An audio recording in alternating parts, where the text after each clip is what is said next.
तुमने यह काम किया। इस सेंटेंस की इंग्लिश जानेंगे और इसी सेंटेंस से संबंधित कुछ और भी नेगेटिव इंट्रोगेटिव सेंटेंसेस की इंग्लिश जानेंगे। तो चलिए हम इस सेंटेंस को इंग्लिश में ट्रांसलेट करते हैं। पहला सेंटेंस है तुमने यह काम किया। तो यदि सेंटेंस के अंत में क्रिया के साथ या आ ई करके आता है, जैसे इसमें मैंने किया, तो ऐसे सेंटेंस होता है पास्ट एंड डेफिनिट टेंस का।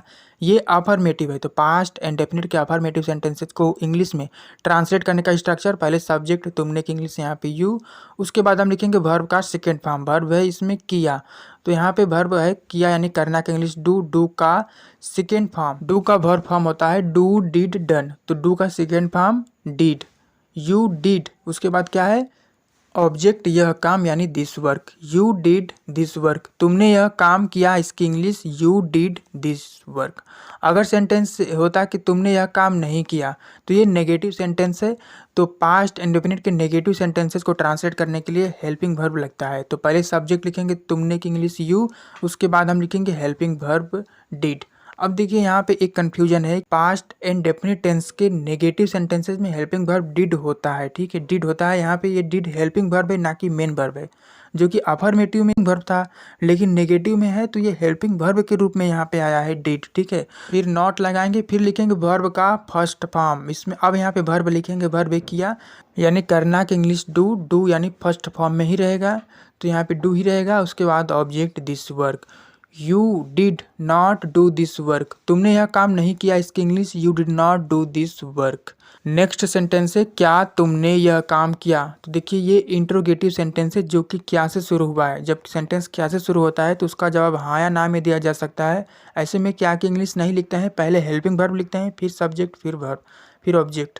तो देखिए पहले हम लिखेंगे हेल्पिंग वर्ब डिड, उसके बाद हम लिखेंगे subject you, did you do this work, क्या तुमने यह काम किया, इसकी English did you do this work, did you do this work. Next sentence है तुमने यह काम क्यों किया। तो ये भी इंट्रोगेटिव सेंटेंस है, WH वर्ड इंट्रोगेटिव सेंटेंस। ऐसे सेंटेंसेस में पहले WH वर्ड की इंग्लिश ही लिखते हैं, फिर हेल्पिंग वर्ब।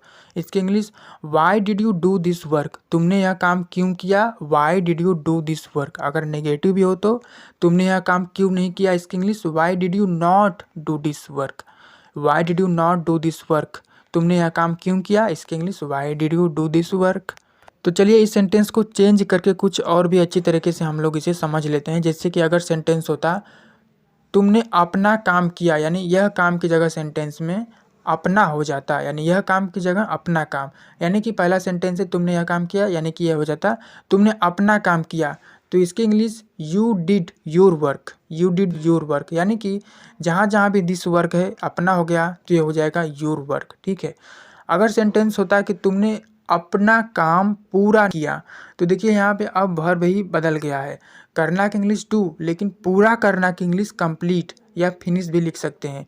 तो अगर सेंटेंस है कि तुमने यह काम पूरा किया, इसकी English you completed this work, यानी कि अफर्मेटिव में क्या लगता है वर्ब का सेकेंड फॉर्म, तो यहाँ पे डू का डिड नहीं रहेगा, यहाँ पे कंप्लीट का कंप्लीटेड रहेगा, बस यू कंप्लीटेड दिस वर्क। और जहाँ जहाँ भी यहाँ पे अब करना की जगह यदि पूरा किया हो जाता है तो यहाँ पे कंप्लीट हो जाएगा। ठीक है, तो मिलते हैं दोस्तों इसी तरह के और भी हिंदी टू इंग्लिश ट्रांसलेशन के नेक्स्ट वीडियो में। ऐसे और भी सेंटेंसेस का इंग्लिश ट्रांसलेशन वीडियो देखने के लिए इस चैनल के प्लेलिस्ट में जाएं। Thanks for watching.